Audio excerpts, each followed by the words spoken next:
মোহাম্মদ ইউনূস। কে এই মোহাম্মদ ইউনূস এর জানা, কিন্তু এই মোহাম্মদকে হাসিনার সম্পর্ক কিরকম সেটাও জানা। ভালো নয়, এমন একজনকেই বসানো হলো তদারকি সরকারের মাথায়, যার সঙ্গে হাসিনার সম্পর্ক মোটেই ভালো নয়। 2012 সাল থেকে খিটিমিটি একটা লেগেই রয়েছে। চলতি বাংলায় তো তাই বলে। সেরকম একটা সম্পর্ক। সেই মোহাম্মদ ইউনূস এসে কি করলেন? বিচারের কথা বললেন। কোন বিচার, কোন দিক থেকে সুবিচার, সেটা দর্শক বলবে, সেটা আইন আদালত বলবে। কিন্তু বিচার কি হয়েছে? সুবিচার কি দিতে পেরেছে? তার বদলে আমরা দেখেছিলাম একের পর এক সেই মুক্তিযুদ্ধের সময় ফাঁসির সাজা ঘোষণা করা হয়েছিল যে জামাত নেতার, যদি কোট আনকোট কথাটা বলি তাহলে সেই কথাটা কি দাঁড়ায়? একে তো মানবতা বিরোধী অপরাধ, নানা অভিযোগ রয়েছে, নানা মামলা রয়েছে। অন্যদিকে এই যে অডিও, এই অডিওয় কি উঠে আসছে? এই অডিও বলছে যে শেখ হাসিনা নাকি প্রাণঘাতী অস্ত্র ব্যবহারের নির্দেশ দিয়েছিলেন। সত্যি সেটা প্রমাণ হয়ে যায়? এই প্রশ্ন তো ঘোরাফেরা করছেই। কারণ একটা সাংবাদিক কি অডিও দিল, তাতে এত বড় একটা তকমা লাগিয়ে দেওয়া যায় কি?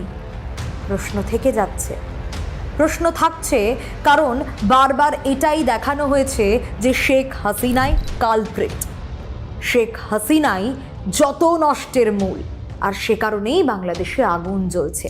কিন্তু 8ই অগস্টের পর থেকে তো একটা শান্তির বাংলাদেশ, একটা সাম্যের বাংলাদেশ দেখার কথা ছিল। সেটা কি হলো? কোথায় হলো? 8ই অগস্টের পর থেকে বাংলাদেশ আগুন নিভল না জ্বলল সেটা সকলের জানা। আমরা দেখেছি কিভাবে হিন্দু অত্যাচার হয়েছে, কিভাবে মন্দির ভেঙে দেওয়া হয়েছে, কিভাবে মারধর করা হয়েছে, একের পর এক অভিযোগ উঠে এসছে। সেখানে কি বিচার হয়েছে?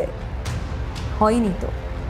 তাহলে সব মিলিয়ে বাংলাদেশের পরিস্থিতি কি তা সকলের জানা। এরই মধ্যে মোহাম্মদ ইউনূস ক্ষমতার লোভ ছাড়তে পারছেন না। ভোট কবে? কবে হবে ভোট? না এপ্রিল, ডিসেম্বরে কেন হবে না? কেন আরও সময় নেওয়া হচ্ছে? এই প্রশ্নগুলো তো উঠে আসছে। তদারকি সরকার তদারকি করবে এবং যত দ্রুত সম্ভব তত দ্রুতই নির্বাচন করবে। নির্বাচন করলে সাধারণ মানুষ ভোট দেবেন, সাধারণ মানুষের নির্বাচিত সরকার, জনগণের নির্বাচিত সরকার আসবে, যে সরকারই হোক। কিন্তু এই যে কোটা আন্দোলনের কথা বললাম, এই যে ছাত্র নেতারা সামনে এলো, এই যে গেল নাহিদ সেই দল গঠন করে ফেললেন। যদিও সেই দল ভোটে দাঁড়ালে জিতবে না তারা কতটা প্রিপেয়ার্ড সেগুলো সময় বলবে। কিন্তু কারা করলেন এই কাজ? এই প্রশ্নটা থেকেই যাচ্ছে।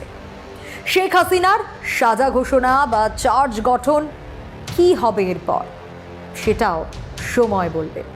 এর আগে একদিন বলেছিলাম, প্রশ্নটা থেকেই যাচ্ছে যে শেখ হাসিনা কি বাংলাদেশে আসবেন? বাংলাদেশে এলেও কোন পরিস্থিতিতে তিনি আসবেন? এখন আসবেন, পরে আসবেন, ক্ষমতা নিয়ে আসবেন, ক্ষমতা ছাড়তে হবে, অলরেডি যে ক্ষমতা ছাড়া রয়েছে সেই অবস্থায় যদি তিনি আসেন তাহলে তো অন্যরকম হবে পরিস্থিতি। কোন দিকে এগোয় জল সেটা